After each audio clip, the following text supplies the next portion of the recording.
बोली द्वारिकाधीश भगवान की, बोली चार भुजानाथ की। परम पूज्य प्रातः स्मरणीय राम रावणाचलेश्वर उस गादी के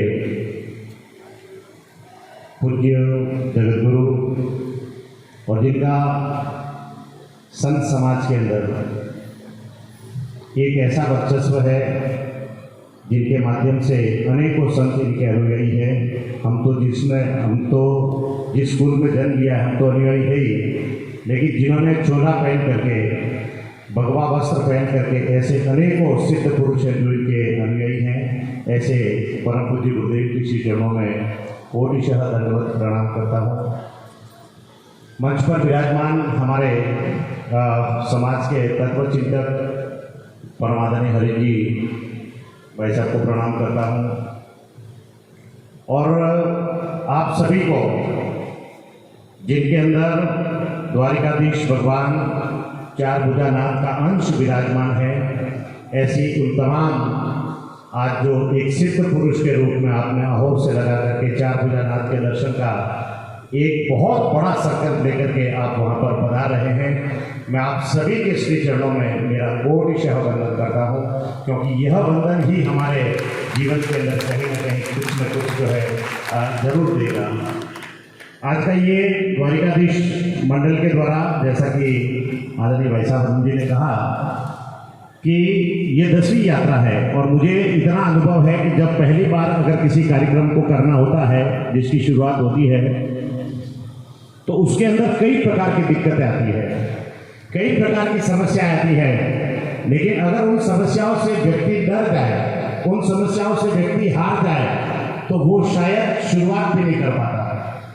और बड़ा वंदनीय काम आपने किया है कि आपने लोगों की परवाह न करते हुए, देखिए हर समाज के अंदर, हर गली के अंदर, हर परिवार के अंदर भी ऐसा वाक़या हो जाता है कि मैं आगे बढ़ रहा हूँ तो हो सकता है किसी को खुशी नहीं हो, लेकिन आपने जब शुरुआत करी तो कुछ न कुछ करने के लिए कुछ न कुछ खोना पड़ता है। और आपने बहुत भव्य रूप से, शुरुआत भले ही छोटी थी लेकिन उसका स्वरूप आज ये भव्य दिख रहा है। ये अपने आप में एक बहुत बड़ी विजय है। कहते हैं ना, जिसने मान ली वो हार है, लेकिन जिसने ठान ली तो वो जीत है। और वो जीत का दृश्य आज यहाँ पर दिख रहा है। आप सभी को कोटिशः वंदन है। पूज्य गुरुदेव का आगमन हुआ है, हम सभी की बड़ी लालसा थी, हम सभी की बड़ी अभिलाषा भी थी कि गुरुदेव का दर्शन होंगे, और गुरुदेव ने आज यहाँ पर दर्शन भी दिए हैं। मैं द्वारिकाधीश मंडल के तमाम जो हमारे पुरोधा हैं, जिन्होंने वैष्णवियत के संस्कारों को, क्योंकि व्यक्ति जब मैंने एंट्री की तो सबके तिलक लगे हुए थे, गले में कंठी थी, चोटी है, सब कुछ है। यानी दो प्रकार के व्यक्ति होते हैं, एक तो बाहर से दिखता है वो वैष्णव है, लेकिन एक वो व्यक्ति होता है जिसके ऊपर ना तिलक होता है, ना शिखा होती है, ना कंठी होती है, लेकिन वो आचरण उसका वैष्णवियत का करता है, तो वो भी वैष्णव है। मैंने इस बालक को अभी सुना तो गुरुदेव पधारे उसके पहले लगा कि वास्तव में कहीं ना कहीं हम बहुत सही दिशा में जा रहे हैं। आज की इस भटकती हुई युवा पीढ़ी जो मोबाइल की संस्कृति से ऊपर नहीं उठ रही है, जो मोबाइल और टीवी की संस्कृति से ऊपर नहीं उठ रही है, लेकिन ये द्वारिकाधीश मंडल का प्रयास कहें, उनकी जो है पराकाष्ठा कहें कि आज इस बालक ने हमारी गोत्रों को, जो हमारे 4 द्वार हैं, उसकी लगभग 32 गोत्र इसमें मुक्त जबान बोली।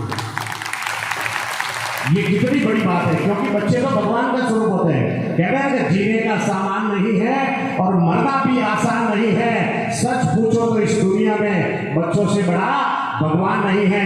साक्षात द्वारिकाधीश बोल रहे थे, उनके मुखारबिंद से हम सुन रहे थे एक एक गोत्र को। मेरे ख्याल से कई लोग होंगे यहाँ पर द्वारिकाधीश मंडल का, तो ये एक भी छोटे से छोटा सदस्य उसको गोत्र याद होगी, लेकिन मैं देश भर के अंदर कई समाज के लोगों से मिलता हूँ तो लगता है, उनसे पूछता हूँ कि आपकी गोत्र कोई है क्या, कोई का मतलब बन जाना हर आवेपन है कि यार अपन वैष्णव है, नबोरी गोत्र ही था बोली, अपन वैष्णव होकर के हमारा द्वारा भी ध्यान नहीं, हम वैष्णव हैं, हमारे संत भाव ने ये भी ध्यान नहीं। तो ये बहुत बड़ी विडंबना है। लेकिन द्वारिकाधीश मंडल जिस प्रकार से ये इस जो है वैष्णवियत की रीति नीति को चला रही है, उनको कोटिशः वंदन करते हैं। मैं आज के इस विषय के अंदर मैं जरूर एक बात मेरी और हमारी जो है कुछ शेयर करना चाहूँगा। जो द्वारिकाधीश भगवान की बहुत बड़ी मेहर है, जो वैष्णव संस्कारों के साथ में जीता है वो हमेशा परम वैभव की तरफ जाएगा, ये मैं दावे के साथ कह सकता हूँ। लेकिन मेरा एक कुछ बातों का शेयर करने के लिए मुझे बद्री भाई साहब ने भी कहा था, हम जो सरकारी कर्मचारी है उनका एक ग्रुप बना हुआ है, और वो ग्रुप इसलिए बड़ी प्रकार का जो है अपने आप में जो है आडंबर, किसी प्रकार का कोई मान सम्मान की अभिलाषा के बिना द्वारिकाधीश मंडल काम कर रहा है। वैसा ही उन्हीं की प्रेरणा से हम भी ये काम करना चाहते हैं कि हम ऐसा काम करें कि हमारे आने वाले समाज के अंदर, हमारे समाज की अनेकों जो है प्रशासनिक सेवाओं के अंदर हमारे बच्चे जो है वहां तक पहुंचे। अनेकों समाज में देखता हूँ, मैं चाहता हूँ साहब इसलिए कह रहा हूँ, मैं अनेकों समाज में देखता हूँ। हमारी स्थिति के लिए मैं मोर वाली स्थिति हमारी रीति वैसा कि मोर झंडे हमारा देखेगा कलंगी और थाली कितनी जोरदार देखे जी कलंगी।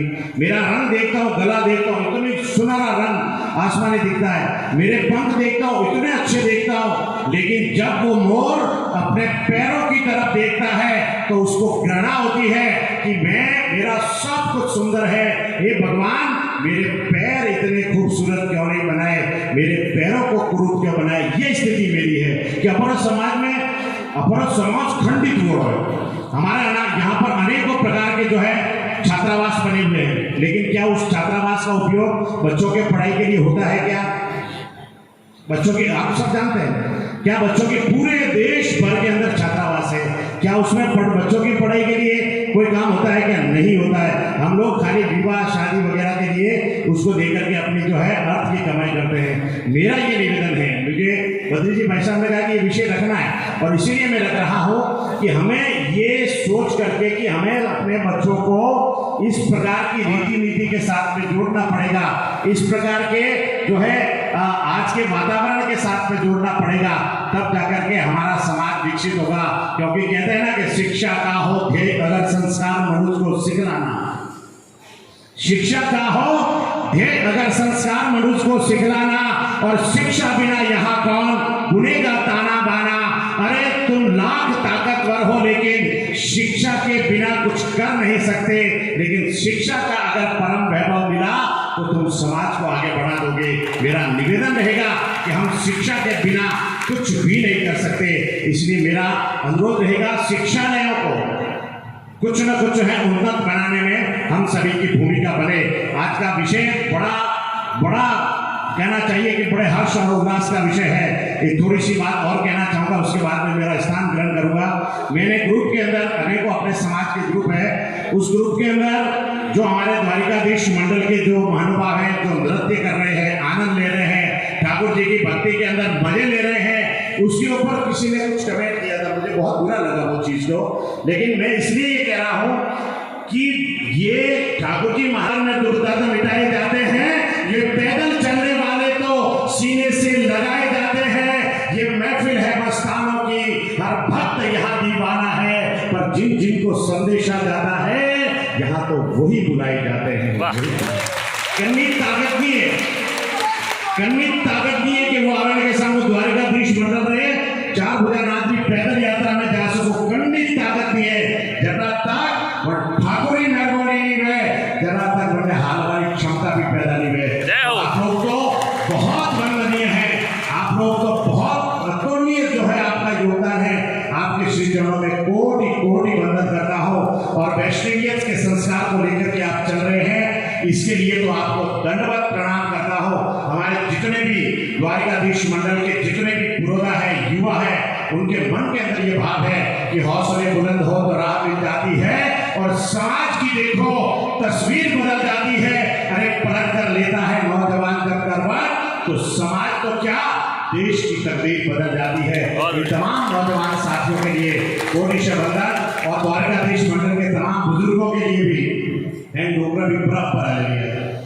अब तो माई दशा, लेकिन गुणवरे में भी अतिरिक्त उमंग है, वह उमंग करने कारण में અને યુવાઓ કારણ જ્યારે युवा हले है चलो हमको चलना चाहिए और जहां जहां भी बुजुर्ग साथ में है, जहां जहां भी बुजुर्गों का साथ है, संरक्षण है, वो समाज कभी भी किसी भी रूप में पीछे रह नहीं सकता। तो ये बुजुर्गों की बहुत बड़ी काबिलियत है जो आज भी अपने अनुभव के साथ में हम सभी को लेकर के चलती है। इसलिए वैष्णवी संस्कार है, हम लोग टीवी मोबाइल से दूर हैं, लेकिन मैं निवेदन करूंगा हमारे बच्चों को, इस बच्ची को मैंने देखा तिलक लगा हुआ, मैंने कहा बेटा इधर आ, किसकी बच्ची है तू? इसने अपने पापा का नाम बताया, कतरी फूट रही लगेगी यार बच्ची देखो, है ना? मतलब तिलक तो अपने चेहरे की शोभा है। अगर वैष्णव है और उसमें वैष्णवियत नहीं है तो उसका जीना निरर्थक है। अगर संत है और उसमें संतत्व नहीं है तो उसका जीना निरर्थक है। इसलिए हमें अपने अंदर के संत को जगाना पड़ेगा, हमारे अंदर के संतत्व को जगाना पड़ेगा, हमारे अंदर के जो भाव है उसको जागृत करना पड़ेगा। मैं द्वारिकाधीश मंडल के तमाम साथियों का, तमाम बुजुर्गों का, समाज के वरिष्ठ जनों का कोटिशः वंदन करते हुए, दंडवत प्रणाम करते हुए, पूज्य गुरुदेव के श्री चरणों में दंडवत प्रणाम करते हुए अपनी बात को यही विराम देता हूँ।